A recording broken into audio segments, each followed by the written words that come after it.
Okay, so I'm going to record the lecture from this point on. So we just covered how to use Tortoise SVN in Windows, and now we're going back to our familiar default environment of using SSH and working on a lab machine.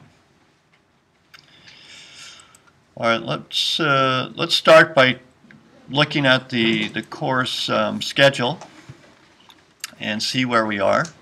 So we've covered this pretty extensively, this Lab 2 and Subversion. So now it's time for us as a group in lecture to talk about the elements of Lab 3. And then there's also an assignment. These two things are coming due soon. Well, it's still pretty early, right? And I want to, let me talk briefly about this here. In class, I'm going to show you how to do Lab 3. And then you're going to do Lab 3. I'm not going to show you how to do this assignment, but this assignment is going to look a lot like Lab 3. And then this quiz will look a lot like the assignment. All right, so I'm getting you ready to perform well in that quiz. And this is on October 17, so there's still some time. Let's go ahead and start looking at these problems. And I'll talk about these topics as we work through the problems that are in the lab.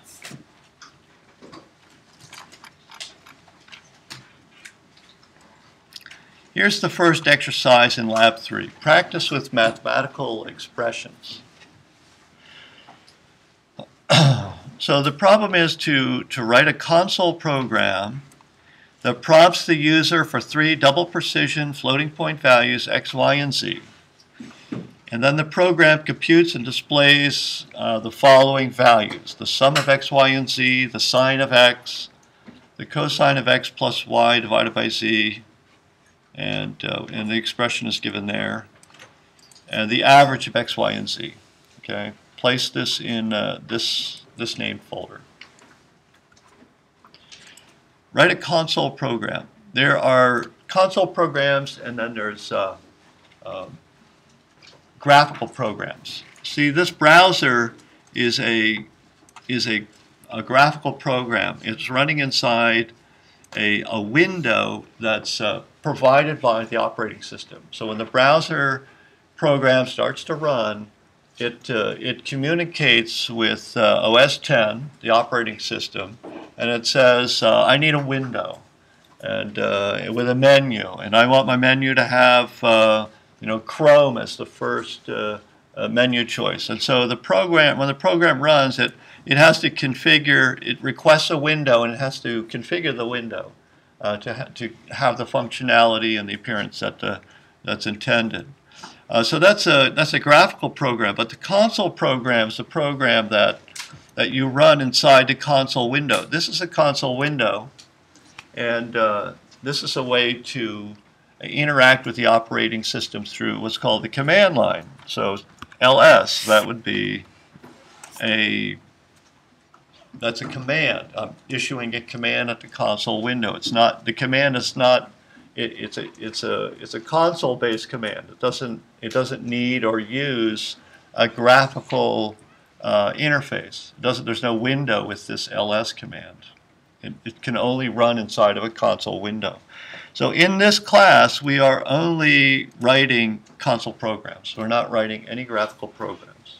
You'll see in your book that there are optional topics that involve writing graphical programs. So we are not going to do any of those optional topics.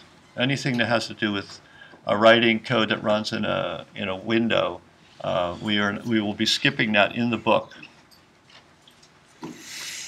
All right, so let's go ahead and log in to. I'll log into my home directory. Well, I log into a computer in JB 359, and and start in my home directory. We have to pass through the this gateway computer first.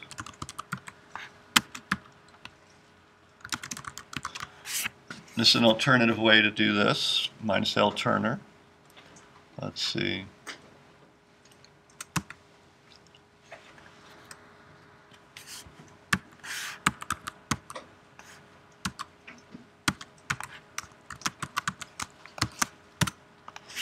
Okay, I'm in. And let's pick a machine at random.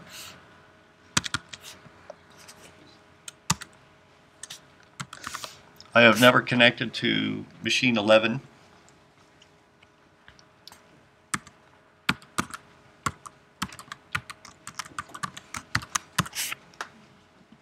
And here we are. These are my folders. I'm going to go into Csusb Cse201, and we're going to do the next lab. So I'll create a folder called Lab 031, and I'm going to CD into that, and that folder is empty.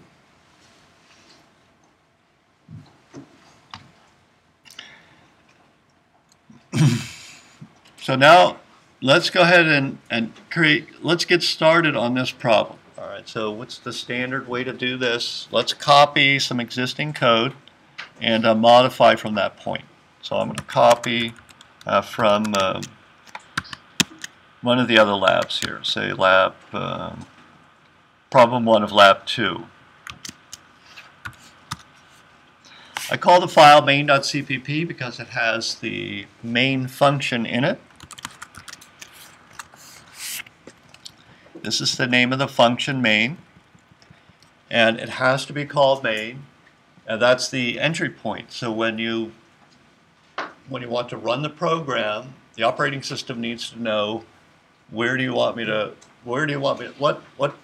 commands do you want me to start executing when the program runs. Well, it's the function called main. That's the starting point. All right, so we're going to be entering in some data here. Let's see what it is.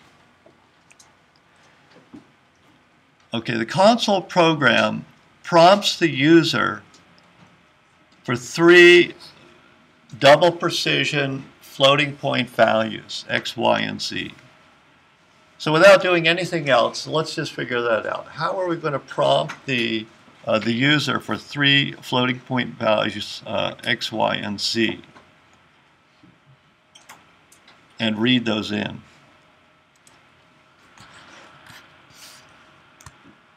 Well, you can do it. Wait a second. You can do it in any number of ways. Here's one way to do it. I'm just going to say x equals, and then I'll let the user enter in x. Now x is a double precision floating point number. So that's how you declare a variable called x, which is of type, double precision floating point number. It's called a double. And so this statement right here causes the compiler to generate machine instructions to allocate 8 bytes in memory to store a number. And they're going to read in the number here.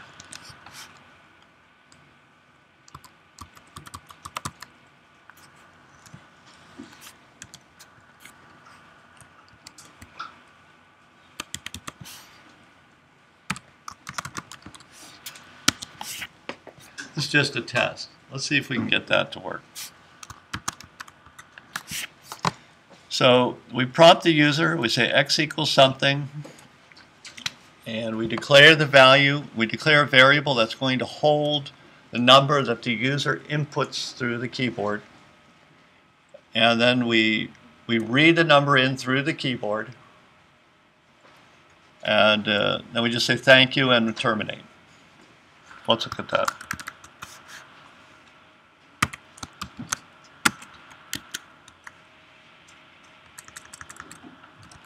I compiled, it generated a dot out, x equals 3.2. Thank you.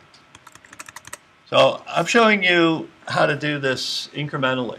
Now do one little step at a time. It's very hard to write out everything, especially in your situation where you're trying to learn this language. You really need to build things piece by piece and do experiments along the way to make sure that you understand how things are working.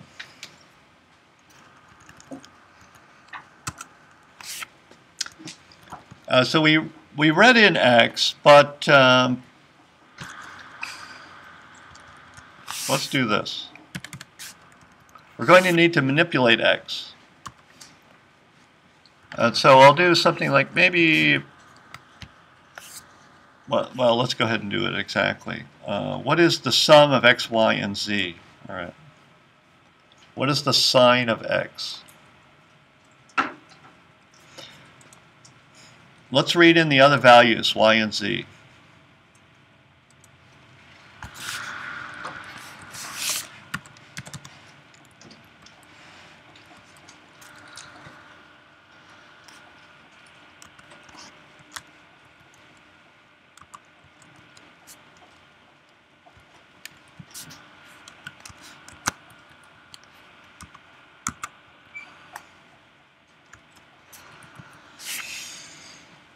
And so we've read in X, Y, and Z,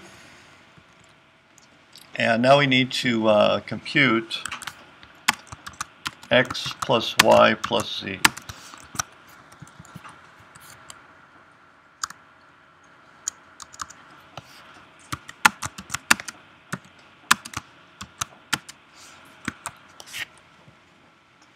I think that's going to do it.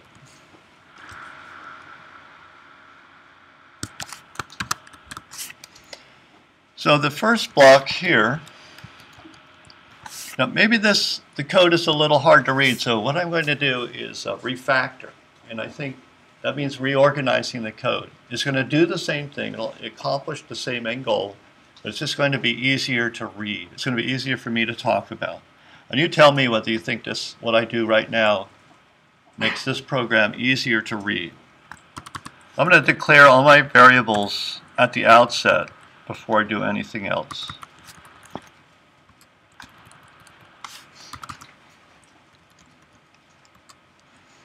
And I'll put a blank line in there. I just declare X, Y, and Z. Those exist. This causes the allocation of memory to store 3 variables.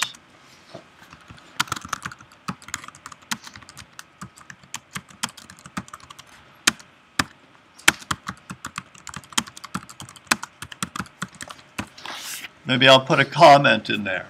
I wouldn't normally do that for myself because I can read that. I don't need, that's not a comment for me, that's a comment for you. So you understand that.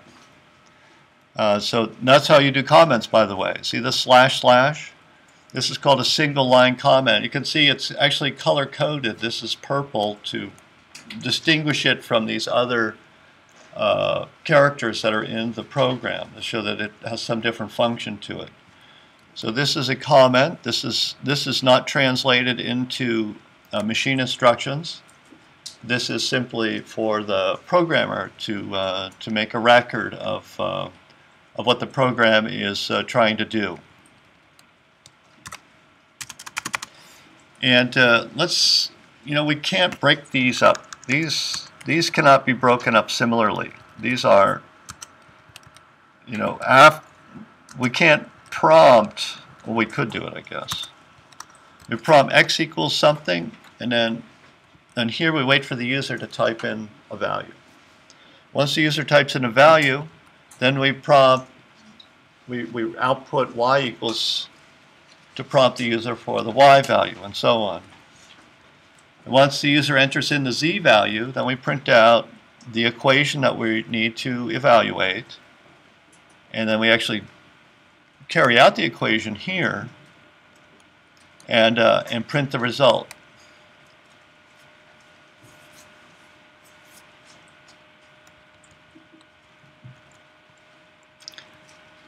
You see this apostrophe here. That means everything that's in between these two apostrophes is called a string literal. It's just what it is. It's not to be interpreted to be a name for anything else. It's just a string. And so that string literal is what we're sending to the standard output stream using this statement.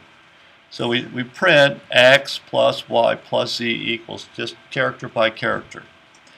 But here we don't have quotes around this expression. This is not a string literal. These characters, x space plus space y, those characters are not to be interpreted as, just what they are.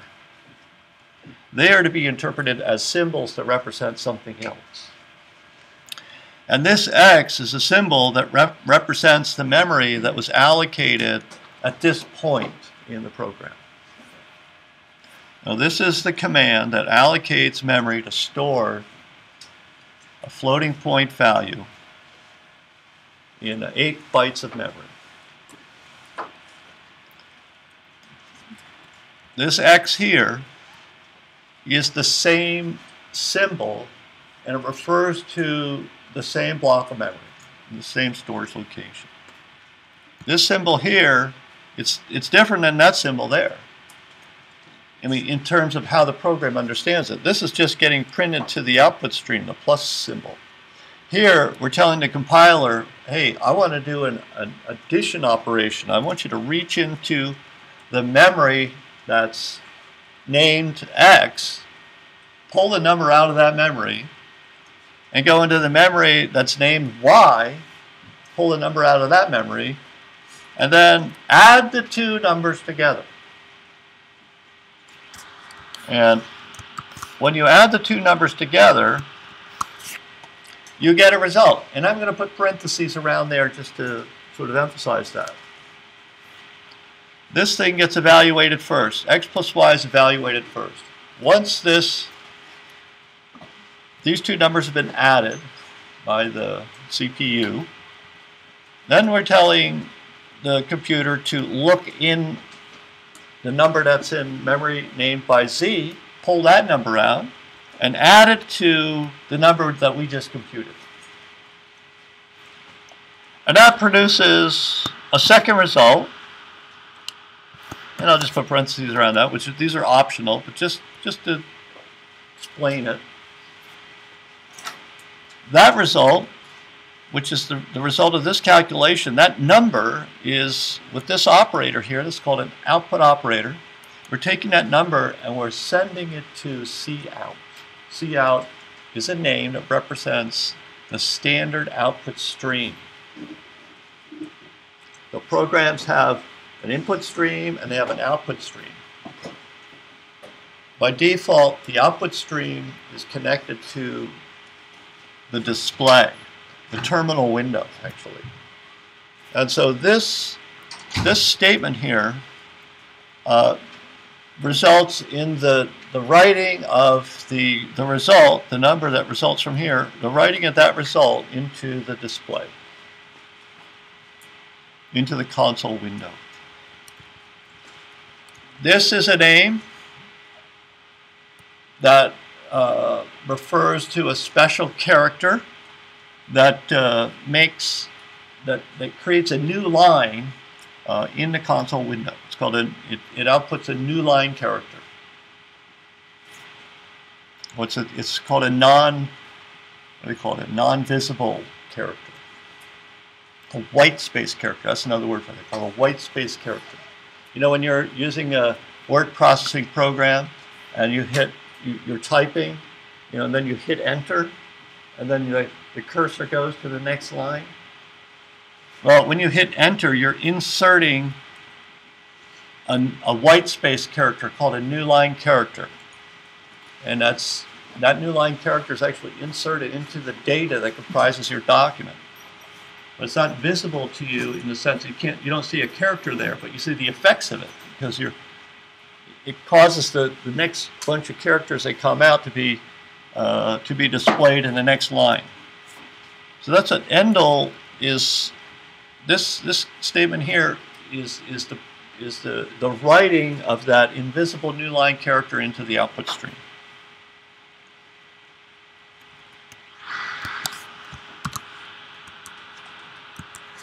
let's see if this builds and runs.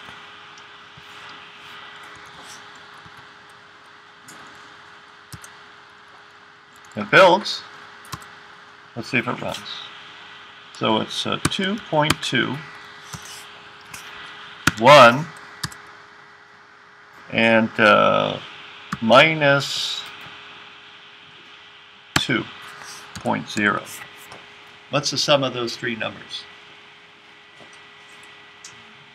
1.2, right? I got it, 1.2. These are all floating point numbers.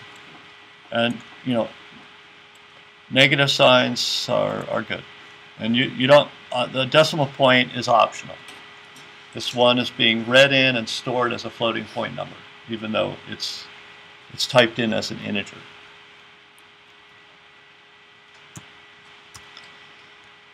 Any questions about this program or the concept of a variable or just how to think about what we're doing? Does this look familiar? It doesn't sound it's not very exciting, right? It's kind of boring. Is it boring? This is how you make video games, by the way. Those are not boring. Right? I'm playing Borderlands 2 right now. You know, this is how you make Borderlands 2. It's a very exciting thing to do, but it is a very boring thing. So you do a lot of boring work to make a very exciting products.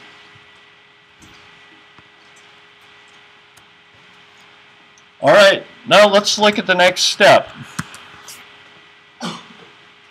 Let's go ahead and commit this to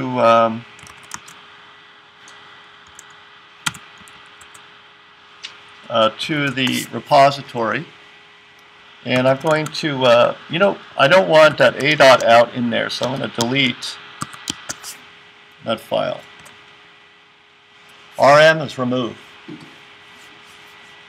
And let's go ahead and use svn, and I'm going to add that directory.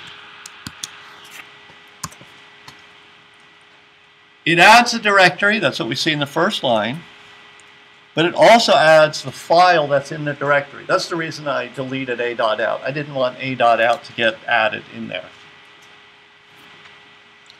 And once again, if I do ls-a, I want to show you there's a .svn, just like on Sarah's computer. We saw that invisible folder. It's also invisible on Macintosh as well. But if I can force it to be visible using the -a argument to the ls command, so I can see that it's there. This add command modified that .svn folder. And but nothing has been transmitted to the server yet, so we need to run a commit. So it's svn commit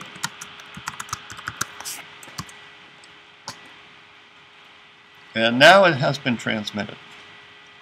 Let me verify that I got it.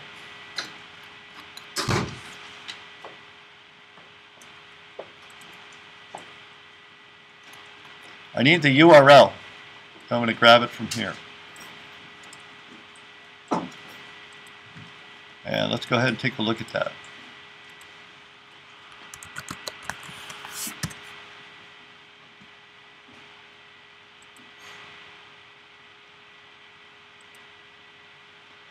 There it is. You can see that this link is light blue because there's no history of me visiting that link. But in the last lecture, we visited the other two links, and so those are purple. And there's the code right there. And now my grade my lab will be graded. Oh, that's the process. Oh, but wait a minute. We didn't really finish things, did we? Here it is. All we did was this part of the problem. We need to do the other parts of the problem. We need to calculate and print the sign of x. Let's do that.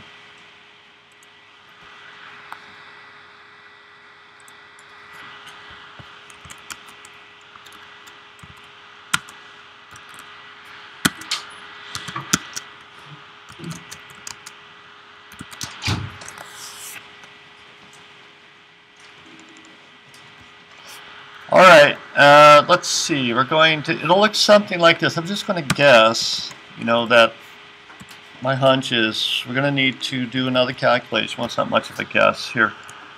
We need to print sine of x. The sine of x will equal what? And these parentheses, by the way, are, this is just for the sake of discussion. This is exactly the same meaning. Because you've got two operations. The computer doesn't do the two additions at the same time. It does one of them, and then it does the other. And so what it does, it follows a rule called left to right evaluation. Not all operators are evaluated left to right. Some operators are evaluated right to left, but most operators are evaluated left to right, which corresponds to the way we learn mathematics. All right, so, well, actually, that doesn't matter, because I'm not sure if we learn mathematics that way, but this x plus y is done first, and then the result is added to c. We can override that order by using parentheses. So if it was important for y and z to be added first, then we would have done that.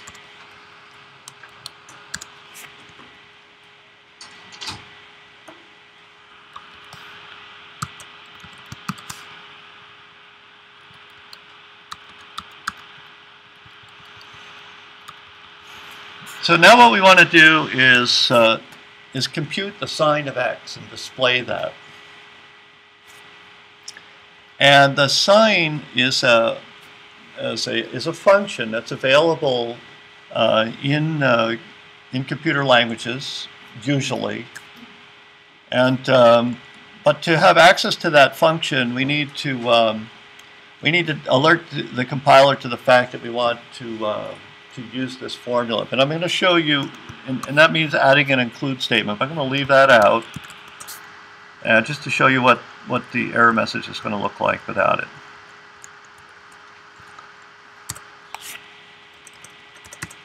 Here's the error message. Okay, so we have a failed compilation. Main.cpp, in function int main, it's telling us the name of the function where there's an error.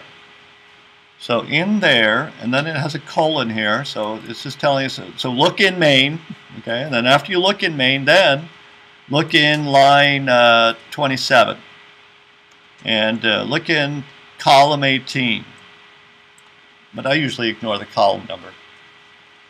And it says error, SIN, sine, is not declared in this scope. The sine is not declared. The compiler says, I don't know what SIN. It's a symbol. I know it's a symbol, but what does it mean? I don't know what it means.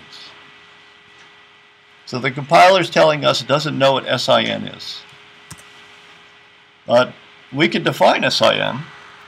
We could define our own function called SIN, or we can include what we need to include, which is the CMath header file. The CMath header file includes a declaration for the math functions, and sine in particular is declared in there.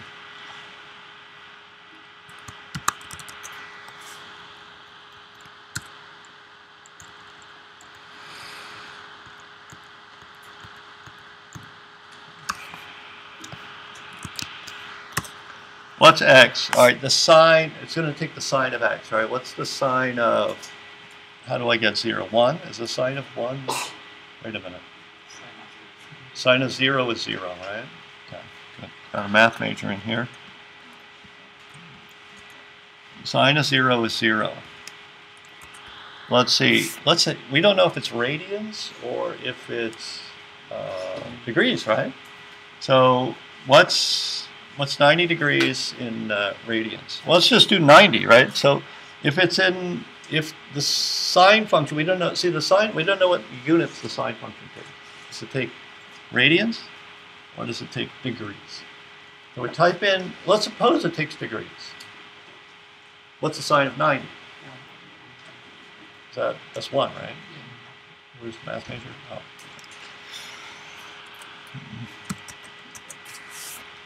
But that doesn't come up once. So that means that it's not taking degrees, it must be taking radians.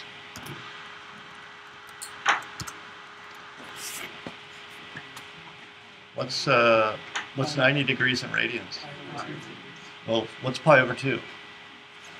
Well, pi is 3.14, and half of that is... Huh? Is it? Say it again. I need just a number. I can't do a calculation here. 3.14 over 2, right? So that's 1.5 plus 0.7. So it's 3.15. Is that right? So that should come up 1. Look at, that's pretty good. Come up 1. Exactly. But that's an estimate, isn't it? I don't know, how did it come up with 1 here? That's pretty close. Let's see, if I do 1.58, I'll just do a little farther. Yeah, now I'm off, right? So actually 1.57 is pretty close to pi over 2, I guess. Right. So now we know it's radians. That's one thing we just learned.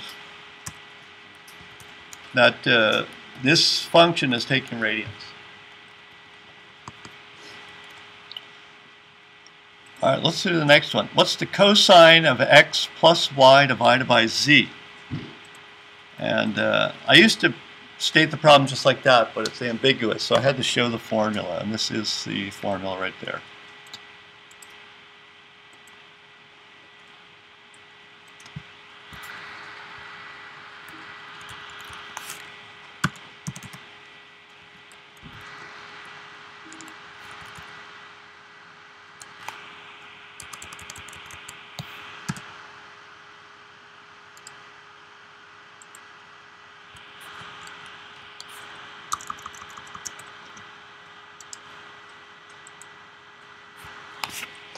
So here is, I'm just going to tighten that up a little bit.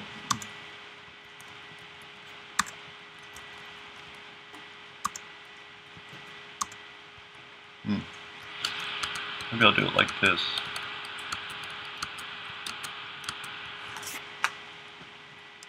So let's calculate x plus y, divide the result by z, and then take the cosine. It's just an illustration of how you represent mathematical calculations using a computer language. These expressions will probably run in practically any language that you pick up and use, JavaScript or Visual Basic, whatever.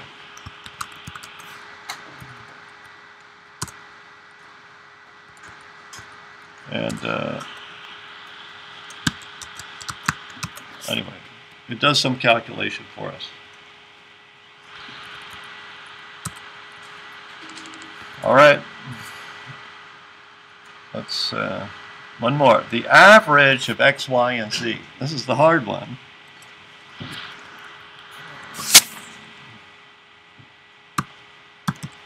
Because you have to think about what an average is and then figure out how to represent that.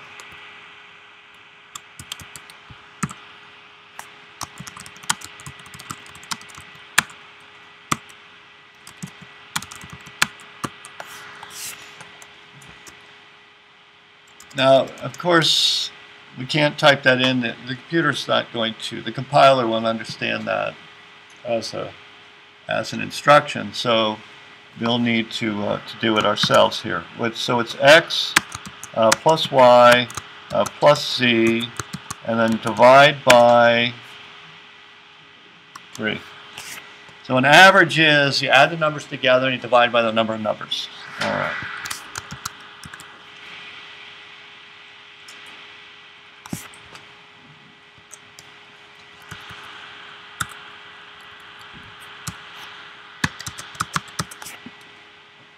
The average is 2. That's right. 1, 2, and 3. The average is 2. So that's right. So we got this done.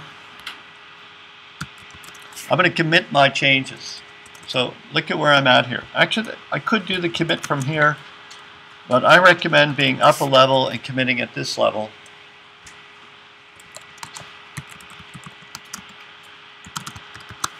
I'm just going to write that into the repository. See, I saved my cached my password. I don't have to enter it again. Just come to here, go into the folder, and there it is, the average. So that's how easy it is to commit your work. But it takes a while to figure it out.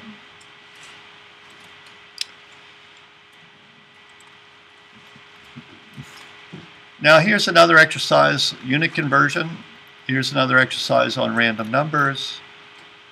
And let's see.